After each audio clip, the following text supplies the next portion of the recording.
In the UK have seen their biggest one-day drop in a year following an overnight collapse in the Japanese stock market. Stocks plummeted in sympathy while the yen again slashing the surplus. For a July summit. በድህነት ውስጥ የተወለደ ወንድ ልጅ በዓለም ላይ እጅግ ሀብታም የሚሆነው እንዴት ነው? ሲስ ሀብት ተሰርቶ በሰከንዶች ውስጥ በሚጠፋበት የዴይ ትሬዲንግ ሥራ ውስጥ በአንድ ትሬድ $34 ሚሊዮን ይዞ ወጥቷል። ሕይወት ቀያሪው ክስተት ነበር። ከጌመር እስከ ቢሊዮነር ትሬደር ምናባዊ ስትራቴጂን ወደ እውነተኛ ዓለም ሀብት የለወጠው ሰው ግን እንዴት አደረገው? ክህሎት ነበር? እድል ወይስ ሌላ? ነገር ግን ከዚህ ሁሉ ሀብትና ድራማ በፊት በ1979 ወደ ጃፓን መጓዝ አለብን።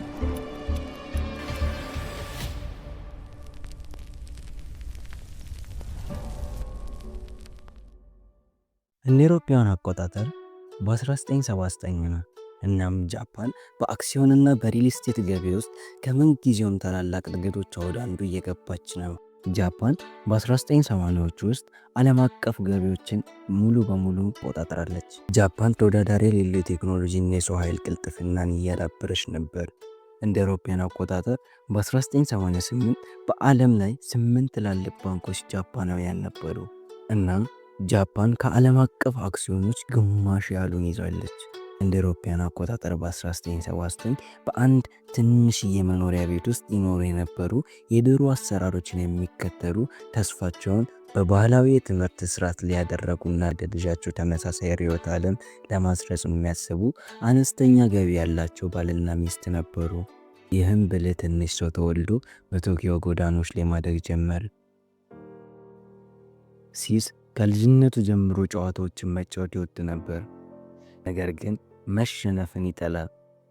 እሱና የመዋለ ሕፃናት ጓደኛው ብዙውን ጊዜ መክሰስ ለመግዛትና የሎተሪ ጨዋታዎችን ለመጫወት በአካባቢያቸው ወደሚገኝ ሱቅ ይሄዱ ነበር። ሆኖም ግን ሁል ጊዜ በሽንፈት ይመለሳሉ። እናም እሱ አንዱ ተወዳዳሪ ስለሆነ ሲስን አበሳጭቶት ነበረ። ለወራት ደጋግሞ ገዝቶ ሲሸነፍ ግን ያለ እሱ በቂ ነበር። አንድ ቀን እሱ ብልህ ልጅ በመሆኑ ሲስ የሎተሪ ጨዋታዎችን ለማሸነፍ እቅድ አወጣ። ነጠላ ሎተሪዎችን ከመግዛት ይልቅ ሁለቱም ሲስ እና ጓደኛው እያንዳንዳቸው አንድ ሙሉ ሳጥን ገዙ። በዚህ መንገድ በእርግጠኝነት እንደሚያሸንፉ በመተማመን ቁጥሮቹን በጠረጴዛው ላይ መስጠት ጀመሩ። ውጤቶቹ ለሲስ እና ለጓደኛው አስገራሚ ነበሩ።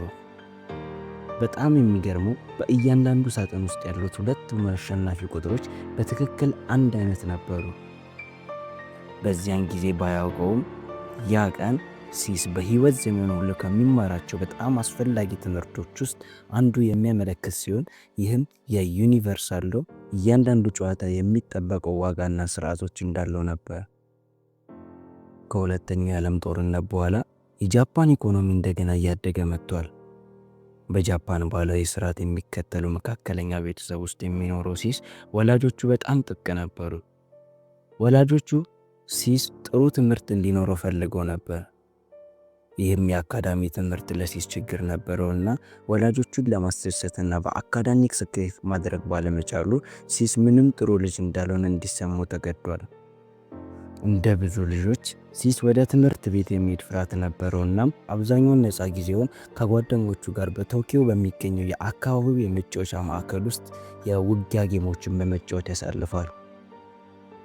የአካዳሚክ ፈተናን ከመጋፈጥ ይልቅ ሲስ ወደ አዲስ ፈተና በይበልጥ ተሳበ። ጓደኞቹ በተዋጊ ቪዲዮ ጨዋታዎች ላይ መምታት። ለጨዋታው የሚሆን አይን በተፈጥሮ ነበረው። ነገር ግን ስሜታዊ ያለመረጋጋት በቀላሉ እንዲሸነፍ አድርጎታል። ይህም ብዙውን ጊዜ በንዴት ምክንያት ሲስ መጫወቻዎችን እንዲጥል አድርጎታል። በመጫወቻ ማዕከል ውስጥ ምርጥ ተጫዋች ለመሆን ቆርጦ ተነሳ።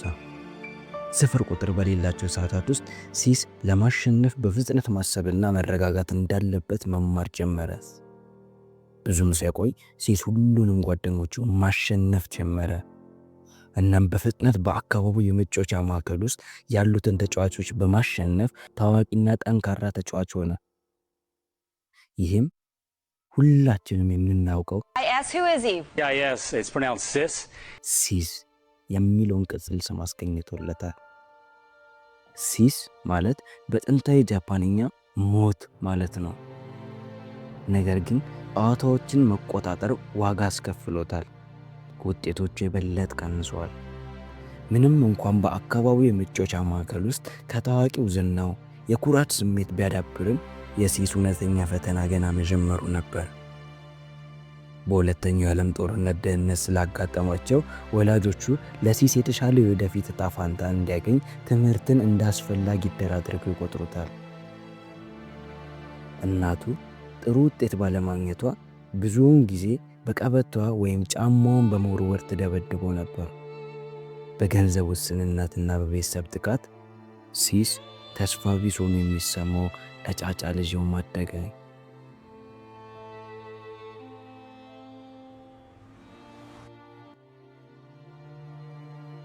ለትምህርት ቤትና ለመካከለኛ ደረጃ ትምህርት ቤት ምንም ፍቅር ሳይኖረው ወላጆቹ በእሱ ላይ እየጠነከሩ መጡ። እናም ውጤቱን ካላሻሻለ በስተቀር ወደ ውጭ እንዳይሄድና ወደ አካባቢው የመጫወቻ ማዕከልም እንዳይሄድ መገደብ ጀመሩ። በጉዳዩ ላይ ምንም ምርጫ ስለሌለው ሲስ በእውነት መጠንከር ነበረበት። እናም በተቻለ ፍጥነት ችግሩን ለመፍታት ፈልጎ ነበር። ከመካከለኛ ደረጃ ትምህርት ቤት በኋላ ወላጆቹ ዘመዶቹ በማኑፋክቸሪንግ ንግድ ውስጥ ጥሩ ቦታዎችን ስለያዙ የሜካኒካል ምህንድስና መማር እንዳለበት ወሰኑ። የኮሌጅ ቀናቱን በመኝታ ክፍል ውስጥ ተቆልፎ በማሳለፍ በአልቲማ ኦንላይን ምናባዊ ጌም ውስጥ ይመሰጣል። አንድ ቀን ትሬደሮች የሚዝናኑበትና የሚወያዩበት ፕላትፎርም ያጋጥመዋል።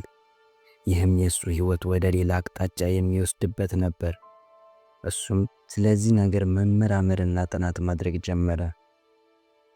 ሲስም በትንሽዬ አነስተኛ ውጤቶች ዲግሪና በቤተሰብ ንግድ ውስጥ በሜካኒካል ምህንድስና ስራ አግኝቷል።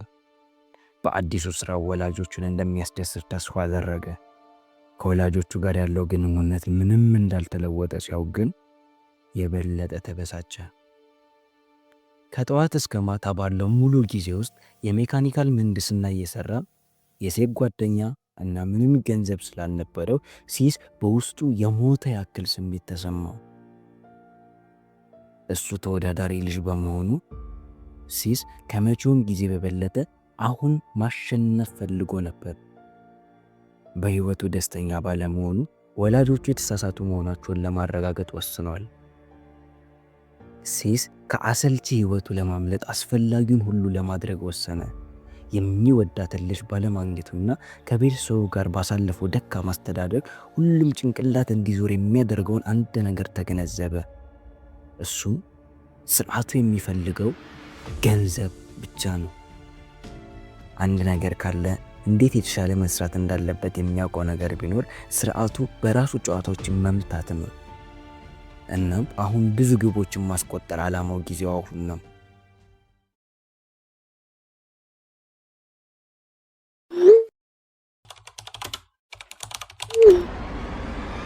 እንደ አውሮፓውያን አቆጣጠር በ2000 በ21 ዓመቱ ሲስ $30,000 የሚያወጣ ይል ከሜካኒካል ምህንድስና ስራው አጠራቅሞ የፉል ታይም ዴይ ትሬደር ለመሆን ወሰነ።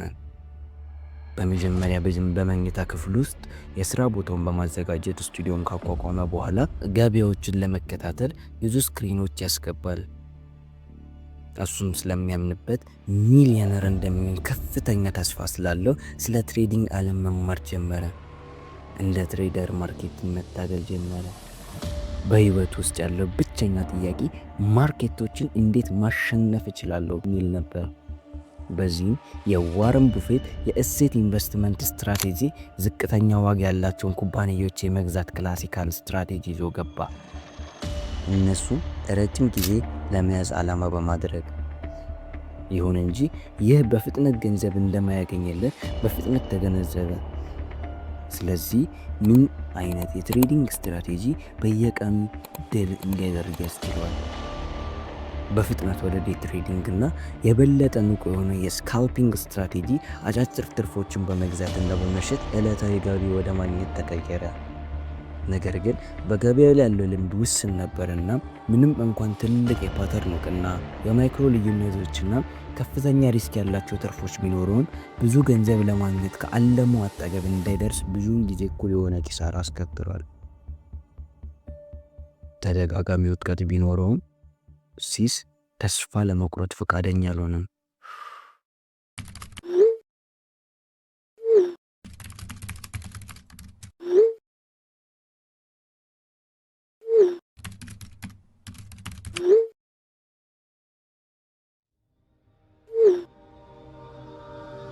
በዚያን ቀን ላይ ሁለት ጀግና ትሬደሮች ተገናኙ።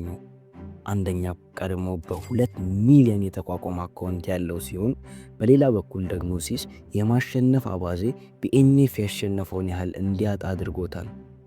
ከታዋቂው የጃፓን ዴይ ትሬደር ቢኤንኤፍ ጋር ከተገናኘ በኋላ እድሎችን ለማሸነፍ ወስኖ ሲስ አዲስ ስትራቴጂ በጌም ላይ ባለው ችሎታ በፓተርኖች ዙሪያ ያዘጋጀ። ሲስ አዳዲስ በዕለታዊ ገቢዎች ላይ ጥቂት ቁልፍ ምልክቶችን በመጠቀም አዝማሚዎችን መገበያየት ጀምሯል።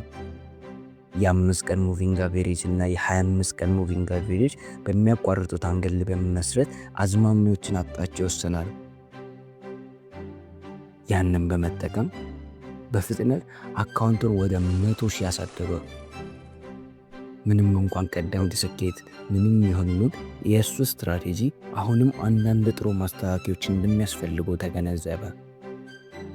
ልክ እንደሚወደው የኦንላይን ጌም አልቲማ ኦንላይን ላይ ማንኛውም ልምድ ያለው ተጫዋች እንደሚያውቀው እናንተ ልትማሩት ከሚችሉት በጣም አስፈላጊ ትምህርት አንዱ ተፋላሚያችሁ በጣም ጠንካራ ሲሆን ለመውጣት መምረጥ ነው። የአክሲዮን ገበያውም ከዚህ የተለየ አይደለም። እንደ ዴይ ትሬደር ሲስ ስለ አንድ ኩባንያ መሰረታዊ ነገሮች ወይም ሪፖርቶች ማግኘት ግድ አልሰጠውም። መቼ መውጣት እንዳለበት በማወቁ የተጫዋች ልምዱን በመጠቀም እየከሰሩ ያሉ ትሬዶችን የማቆያ ጊዜያቸውን በመቀነስና እያተረፉ ያሉትን የማቆያ ጊዜያቸውን መጨመር ጀመረ። ይህም ገቢውን በሚያስደንቅ ሁኔታ አሻሽሏል። እናም ከቀደም ስኬት የበለጠ በረዶ አድርጎለታል። የእሱም አካውንት በ25 ዓመቱ ወደ $3 ሚሊዮን የሚሆን ይን አድጓል። ቁርጠኝነቱ ፍሬያማ ሆኖ ገበያውን በማሸነፍ በሂደቱ ብዙ ገንዘብ አገኘ። ወላጆቹ የተሳሳቱ መሆናቸውን ካረጋገጠ በኋላ አካባቢውን በመቀየር አዲስ ህይወት በአዲስ ራስ መተማመንና በጠንካራ የኩራት ነበልባል መጣ። እያንዳንዱ ድል የነፍሱ የተወሰነ ክፍል እንዲመለስና እንደገና ህይወት እንዲሰማው እንዳደረገው ተሰማ። ነገር ግን ሲስ በቅርቡ ምንም ነገር ለዘላለም አንድ አይነት እንደማይቆይ ይማራል። በጃፓን ፎረም ሁለተኛ ቻናል ላይ የነበረው ከልክ ያለፈ በራስ የመተማመን ውይይቶች እና በትሬድ ላይ በፍጥነት ልብ በማደግ ላይ ያለው ትርፍ በፍጥነት በጃፓን ውስጥ በጣም ዝነኛና ጠበብተኛ ከሆኑ ዴይ ትሬደሮች አንዱ ሆኖ እንዲታወቅ አድርጎታል። የእሱ የትሬድ ልምዶችና ዝናው በጃፓን ዴይ ትሬደሮች መካከል መካተት ጀመረ። እየጨመረ ያለው ትኩረትና የተሳካ ግብይቶች በአስደናቂ ኩራት ስሜት ላይ የበለጠ ነበልባል አቀጣጠለ። ሊቆም አልቻለም። ሲሳሳት ትንሽ ይከስራል፣ ትክክል ሲሆን ትልቅ ያተርፋል። ከትሬድ በኋላ ትሬድ ሲስ በክህሎትና በገንዘብ እያደገ ነበር። አካውንቱንም ከ$3 ሚሊዮን ወደ 30 ሚሊዮን በአንድ ዓመት ቀይሮታል። እሱ የገንዘብ ማተሚያ ማሽን ከተለመደው አሰራር ውጭ የተሳካለት ጀግና ነበር። ስለሱ ያልሰማ አንድም የጃፓን ዴይ ትሬደር አልነበረም። በትከሻው ላይ ባለው የዝነኛ ስም ክብደት ኩራቱ ጭንቅላቱን መረበሽ ጀመረ። ድህነትን ቢያሸንፉም በባንክ ሂሳብ ውስጥ ያሉት ቁጥሮች ጠቀሜታቸው ማጣት ጀመሩ። ነፃነቱን በማሸነፍ በትሬድ የተሰማው ደስታ እየደበዘዘ መጣ። እናም በልጅነቱ በጣም የሚፈልገው ገንዘብ በኮምፒውተር ስክሪን ላይ እንደሌላ ቁጥር መሰማት ጀመረ። ከዚህ በላይ ምን ጠፋ? በማደግ ላይ ያለው የአካውንት መጠንና በድሎቹ እርካታ እየቀነሰ ሲስ ከፍተኛ ደረጃዎችን ለመፍጠር በመሞከር የትሬድ መጠኑን መጨመር ጀመረ። ይሁን እንጂ ነገሮች ወደ መጥፎ አቅጣጫ ያዙ። በጃንዋሪ 17 ቀን 2006 ላይቭ ዶር የተባለ እያደገ ያለ የጃፓን የኢ-ኮመርስ ኩባንያ በሂሳብ ማጭበርበር በምርመራ ላይ መሆኑ ዜና አሰራጩ። ዜናው በጃፓን ገበያ ላይ እንደ ሰደድ እሳት ተሰራጭቷል። እናም ባለሀብቶች መደናቀጥ ጀመሩ። ይህም ለብዙ ሽያጭና ስፍር ቁጥር የሌላቸው ኪሳራዎችን አስከትሏል። ሲስ በፍጥነት ለመያዝ ፈጣን ነበር፣ ነገር ግን ትልቅ የአካውንቱ መጠን በፍጥነት ከገበያ እንዳይወጣ ስለከለከለው የከፈታቸውን ትሬዶች ማዳን አልቻለም። የሽያጭ ትዕዛዙን እስኪቀበሉት ድረስ እንዲጠብቅ አስገደዱት።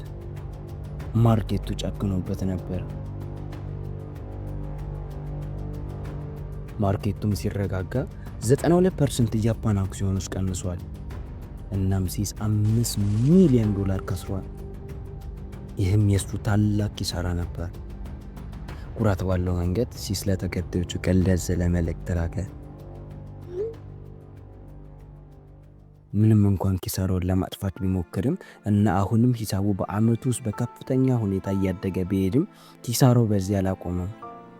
እናም ሲስ ገና በጣም ከባድ የሆነውን ውጊያ በቅርቡ ይጋፈጣል፣ አንጀት ከሚያቆስል ኪሳራ በኋላ። ሲስ ከመቼውም ጊዜ በበለጠ ማርኬቱን ለማሸነፍ ፈለገ። ይሁን እንጂ አይምሮ ተረብሾ ነበር። አሁን ለሱ ትሬዲንግ ለነጻነት የሚፋለመው ሳይሆን ለማሸነፍ ነበር። እናም የሱ ስትራቴጂ ምን ነበር? በእንቅስቃሴዎቹ ላይ በእጥፍ ትኩረቱ ያደገና በድጋሚ የወሰነው ያደጉ የማርኬት ልምድና ረጅም ጊዜ ያገኘው ስትራቴጂ ገንዘቡን በሪከርድ ፍጥነት እንዲያትመው አድርጎታል። ይሁን እንጂ ማርኬቶቹ ይቅር የማይባሉ ናቸው። የሲስ ኩራት አስፈላጊ የሆነውን ትምህርት እንዳይማርና የትሬድ ድግግሞሹና መጠኑን እንደጨምር አሳውሮታል። እሱ በከባድ ጋምብለር የተሳሳተ አመለካከት ጉዳይ እየተሰቃየ ነበር። ስፍር ቁጥር የሌላቸው የትሬዲንግ ሰዓታትም በጤናው ላይ ጉዳት እያደረሱ ነበር። ከቅርብ ጊዜ ወዲህ የትሬዲንግ መጠን እየጨመረ መምጣቱ ተያይዞ የሚመጣው ጭንቀት፣ ሽበትና ስር የሰደደ የሆድ ህመም እየሰጠው ነበር።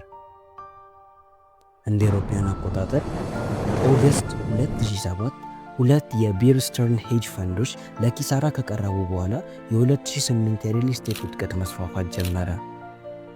ከፍተኛ ፍርሃት በባለ ሀብቶች መካከል ተስፋፋ። ይህም የሌህማን ብራዘር አክሲዮን ከ24 ሰዓት ባነሰ ጊዜ ውስጥ በከፍተኛ ሁኔታ እንዲቀንስ አድርጓል። በዚያን ነጠላ ቀን ሲስ 6 ሚሊዮን ሀብቱን አጥቷል። ከአሁን በኋላ ማቆሚያም አልነበረውም። ማርኬቶቹን ማሸነፍ ጀመረ። ማርኬቱ ተስተካከለ። እናም ትልቅ የፖርትፎሊዮ መጠን አሁን የውጤታማውን ስትራቴጂ ካሁን በኋላ እንደማይሰራ አረጋግጧል። እናም ጭንቀቱ በጤናው ላይ ጉዳት ማድረስ ጀመረ። በባንክ ሂሳብ ውስጥ በሚሊዮን የሚቆጠሩ ቢሆንም ከቅርብ ጊዜ ወዲህ የደረሰው ከፍተኛ ኪሳራ ለብዙ ዓመታት ጠንክሮ ያገኘውን ትርፍ ወደ ኋላ እንዲመለስ አድርጎታል። ጨዋታዎችን በፍጥነት እንዲያስብና እንዲረጋጋ አስተምረውኛል። ከታዋቂ ጥቅሶቹ አንዱ ነበር። ቅርብ ጊዜ ወዲህ ግን ምንም እየተሰማው አልነበረም። የቅርብ ጊዜ ኪሳራው እናም ትልቅ ፖርትፎሊዮ ቀርፋፋና አይነስውር አድርጎታል። ወላጆቹ የተሳሳቱ መሆናቸውን አረጋግጧል። ከመጠን በላይ ሀብት አግኝቷል። እናም ከተለመደው ስርዓት አምልጧል። ሌላ ምን ይፈልጋል? ትሁት ያኗኗር ሁኔታ ኪሳራ አልለመደውም። ታዋቂነቱ በትጋት ያገኘው ዕውቅና እንደሚያጣ ሲያስበው ተጨነቀ። ከእንዲህ አይነቱ አሳማሚ ኪሳራ በኋላ አሁንም ይህን ያክል ትልቅ ሀብት ያላቸው ብዙ ወንዶች ተስፋ ቆርጦና ዝም ብሎ ተኝተው በቀሪ ሕይወታቸው ይደሰቱ ነበር። ግን ሲስ የተለየ ነው። ጉዞን ካሰላሰለ በኋላ ሲስ ችግሩ እሱ እንደሆነ ተገነዘበ። የኩራቱ ክብደት አይነ ስውርና እብሪተኛ አድርጎት ነበር። እሱ በጣም መጥፎ የሚባል ትሬደር አልነበርም። በቀላሉ መለወጥና አሁን ካለው ሁኔታ ጋር የሚስማማ ስትራቴጂ ማሻሻል አቁሞ ነበር። ምንም እንኳን ውጫዊ አካባቢ ቢቀየርም በውስጡ አሁንም ጨዋታዎችን መጫወት የሚወድ አንድ አይነት ብልህ ልጅ ነበረ። ሆኖም አሁንም ትልቅ ትርፉ በአሰቃቂ ተውኔቶች እንዲያገኝ ፈቅዶለታል። በኩራቱ ላይ ለመደራደር እና ከጃፓን ዴይ ትሬደሮች ዋናዎቹ አንዱ የሆነውን ማዕረጉን ለማጣት ፈቃደኛ አልሆኑ። ሲስ በጠቅላላው የዴይ ትሬዲንግ ስራው ትልቁን የትሬድ ልውውጥ ለማድረግ ተነሳ። ለአውሮፓውያን አቆጣጠር ኦገስት 24 ቀን 2015 ደውል ከተከፈተ ከ9 ደቂቆች በኋላ ሁሉም ዋና ዋና አክሲዮኖች ማሽቆልቆል ጀምረዋል። ከጊዜ ወደ ጊዜ ኢንቨስትመንታቸውን ለማንሳት እየፈለጉ ባሉበት ወቅት ፍርሃት በንግድ ወለሎች መካከል እየተስፋፋ ነው። የቻይና 10 ዓመታት እድገት በመጨረሻ ማክተሙን ተከትሎ የኢኮኖሚ ውድቀት መቃረቡን የሚገልጽ ዜና ተሰራጭቷል። ቀኑ ሰኞ ነበር። እናም ከዚያም በፊት ታይቶ በማይታወቅ ሁኔታ ተገላቢጦሽ እየመጣ ነበር። በቶኪዮ ጃፓን ውስጥ ባለ ትንሽ መኝታ ቤት አፓርታማ ውስጥ አንድ ሰው በ7 ስክሪኖች ላይ ቀይ ቁጥሮችን በጭንቀት እያየ ነው። ከማርኬቱ ላይ የትሬድ ልውውጦች አደገኛ ነበሩ፣ ግን ጊዜው አሁን ነው ወይም በጭራሽ ወደ ኋላ መመለስ የለም። ላለፉት 2 ሳምንታት የኒኬይ 225 አክሲዮን አማካኝ ወደፊት እጣ ፈንታ እየወረደ ስለነበረ የትሬድ ልውውጦችን በመውሰድ አነስተኛ ትርፎችን ማግኘት ጀመረ። $12 ሚሊዮን ትርፍ ቢኖረውም በቂ አልነበረም እና ዋጋውን የበለጠ እጥፍ ለማድረግ ወሰነ። በዚያን ምሽት ለመተኛት እየታገለ አዲሶቹ የኒውዮርክ ማርኬቶች እየወደቁ መሆናቸውን የሚገልጽ ዜና ተሰራጨ። ይህ ነገር ወደ ዓለም አቀፋዊ ንግድ እየተለወጠ ነበር። ጠዋት ላይ ትርፉን በእጥፍ እያየ ነበር።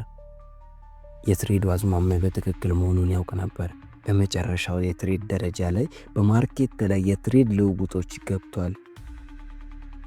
ጭንቀቱ በጣም ትልቅ ነበር። ጊዜው ካለፈ እንደገና ሁሉንም ያጣል። በአሰቃቂ የሆድ ህመም የመውረድ ፍጥነት እየቀነሰ በመምጣቱ ቀስ በቀስ ትርፉን ከሽያጭ ወደ ግዢ በተሰላ መጠን ይቀይራል። ማርኬቱ ፍጥነቱን ቀየረ። ካንድሎቹ አረንጓዴ መሆን እንደጀመሩ እሱ ቀድሞውን ጊዜውን የመውጫ አስቀድሞ እየወሰነ ነበር። ስፍር ቁጥር የሌላቸው የትሬድ ልውውጥ ዓመታት ሁሉም ወደዚህ አንድ ጊዜ ወርደው ነበር። ፍጹም ትሬድ። በዚያ ቀን ሲስ $33 ሚሊዮን ትርፍ ይዞ ወጣ። እናም የሱ ትልቅ መጠን ያለው ትሬድ የጃፓን ዋና ኢንዴክሶችን አንቀሳቅሷል። አንድ ሰው ኒኪን አንቀሳቅሷል። በአሁኑ ጊዜ ለሲስ በአኗኗር ዘይቤ ብዙ አልተለወጠም። አሁንም የቪዲዮ ጨዋታዎችን መጫወት ያስደስተዋል። እናም ተመሳሳይ በትሬድ ውስጥ በንቃት ይሳተፋል። አሁን የባለ ትዳርና የራሱ ልጆች ያለው ሲስም አሁን በየቀኑ ጥቂት ሰዓታትን ኒኪን በማንቀሳቀስ ያሳልፋል። ምንም እንኳን ትልቅ ንብረት ቢኖረውም ሲስ ምንም አይነት የወጪና የቅንጦት አኗኗር ስለመኖር ምንም አይነት ዘገባ ያሳያል። ቤተሰቦቹ ደስተኛ መሆናቸውንና ወላጆቹ ምቹና ጤናማ መሆናቸውን ከማረጋገጥ በተጨማሪ ሲስ አብዛኛው ገንዘቡን ለሚወደው አንድ ስሜት ያጠፋል። እሱም ጌም መጫወት።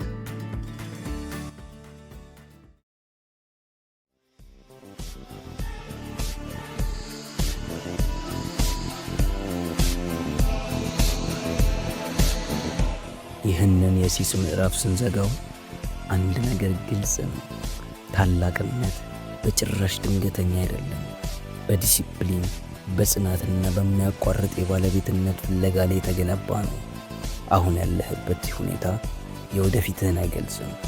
ዛሬ ያለበት ቦታ የጉዞ አንድ እርምጃ ብቻ ነው፣ መድረሻው አይደለም። ወደፊት ያለው መንገድ የሚቀረጸው በምትመርጣቸው ምርጫዎች፣ በምትወስዳቸው ሪስክና በራስ ላይ ባለህ እምነት ነው። ሲስ እድሎችን አልጠበቅም፣ እንቅፋቶችን እንዲሰብሩ አልፈቀድም። እንደ ማገዶ ይጠቀምባቸው ነበር እና የእሱ ታሪክ ማንኛውም ነገር ካረጋገጠ ስኬት ለእድለኞች ብቻ አልተዘጋጀም፣ ለማቆም ፈቃደኛ ላልሆኑት ነው። ስለዚህ ራሳችሁን ጠይቁ፣ የእናንተ ታሪክ ምን ይሆን? ይህ ታሪክ ካነሳሳችሁና የነገ ፊውቸር ሚሊዮነር ከሆናችሁ እርምጃችሁን ከሆኑ ጀምሩ። ሰብስክራይብ በማድረግ ይህንን ቻናል ተቀላቀሉ። እንዲሁም እንደዚህ አይነት ቪዲዮዎች የምትፈልጉ ከሆነ ላይክ በማድረግ አሳውቁኝ።